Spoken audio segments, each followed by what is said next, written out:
দর্শক বন্ধুরা, আজকে পাবদা মাছের রেসিপি নিয়ে এসেছি আপনাদের সঙ্গে শেয়ার করতে।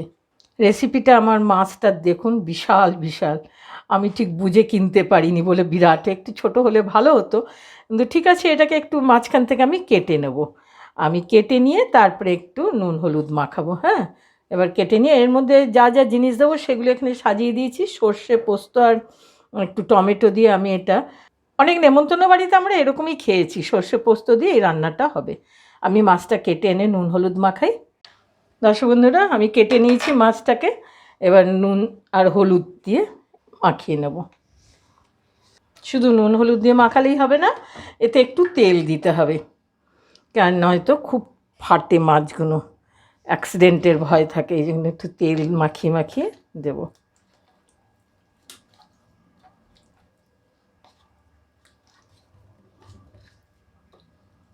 মাখিয়ে নিয়েছি, এবার আমি কড়াইতে তেল দেব, গ্যাস অন করে নিয়েছি। এবার মাছগুলো আমি আস্তে আস্তে ছেড়ে দিচ্ছি।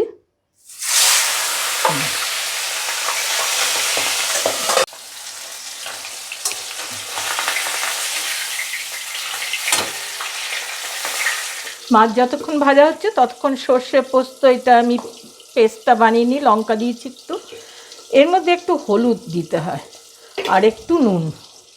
আমাদের জীবনে মাকে দেখেছি এইভাবে করতে, বলেন নাকি একটু ঝাঁঝ হয় হলুদ নুন দিয়ে সর্ষে বাটলে, সেই কারণেই দিয়ে আমিও বাটি। আর সেই সঙ্গে পেস্ট হবে একটু টমেটো, আমি দুটো মাঝারি সাইজের টমেটো নিয়েছি। দর্শক বন্ধুরা, মাছগুলো ভাজা হয়ে গেছে, এইরকম লাল করে একটু ভেজে নিতে হবে। একটু ঢাকা দিয়ে দিয়ে ভাজবেন, না তো ওর সেফটি নিজের। এখন আমি একটু কালো জিরে এর মধ্যে ফোড়নে দেব, সেই সাথে কটা কাঁচা লঙ্কা দিয়ে দিলাম, মাঝারি সাইজের যে টমেটো পেস্ট করেছি সেটা দিয়ে দিলাম,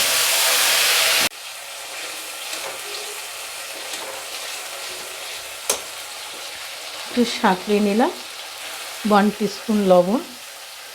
এবার যে সর্ষের পেস্টটা করেছি পেস্টটা দিয়ে দিচ্ছি এর মধ্যে। আমি কন্টেনারটা ধুয়ে একটু জল দিয়ে দিলাম। এবার মশলাগুলো খুব ভালো করে সাঁতলাতে হবে। 1 টিস্পুন কাশ্মীরি লঙ্কা দিলাম শুধু রঙের জন্যে। আমি অল্প একটু চিনি দিলাম, মানে 1/2 টিস্পুন। একটু চিনির অনেকটা কাজ আছে, টেস্টটাকে মেজার করে, সব সমান করে, আর একটা চিনি লাল রঙটাও আসে চিনির থেকে। সব রান্নায় সামান্য সামান্য হলেও চিনি দিলে তার টেস্টটা সুন্দর হয়। দর্শক বন্ধুরা, সাঁতলাতে সাঁতলাতে যখন তেলটা বাইরে বেরিয়ে আসছে, সম্পূর্ণ ভাজা ভাজা হয়ে গেছে, সেই অবস্থাতে অল্প একটু মাপ করে জল দিতে হবে, যে যেমন গ্রেভি পছন্দ করে। সাধারণত এগুলোর খুব বেশি গ্রেভি হয় না, একটু ঘনই হয়। ভাজা হয়ে গেছে দর্শক বন্ধুরা, এবার জল দিই মাপ করে। ব্যাস, ফুটে ঝোলটা ঘন হবে, তখন মাছগুলো দিয়ে একটু ফুটিয়ে নিয়ে নামিয়ে দিতে হবে, ঢাকা দিয়ে দিয়ে ফুটুক।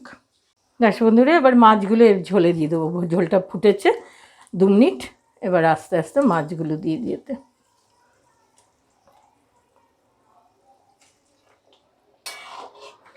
একটু নেড়ে চেড়ে দিতে হবে, ওলট পালট করে দিতে, যাতে গ্রেভিটা সব জায়গায় লাগে মাছের। আবার 2 মিনিটের জন্য ঢাকা দিয়ে দিই, সব মাছগুলো নরম হোক, সেদ্ধ হোক, গ্রেভিটা ওর সঙ্গে মিশে যাক। এবার ঢাকা দিলাম 2 মিনিট। দর্শক বন্ধুরা, 2 মিনিট পরে ফিরে এসেছি, মাছগুলো এবার নামিয়ে নেব, হয়ে গেছে।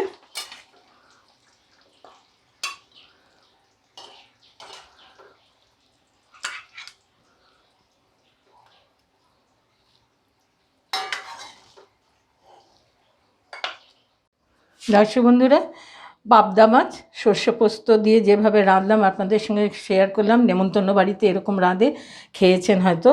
আর আমার রেসিপিটা যদি ভালো লাগে লাইক করবেন, সাবস্ক্রাইব করবেন, বেল আইকনটা টিপে দেবেন, সকলের সঙ্গে শেয়ার করবেন। বন্ধুরা সবাই ভালো থাকবেন, আজকের মতো রাখছি।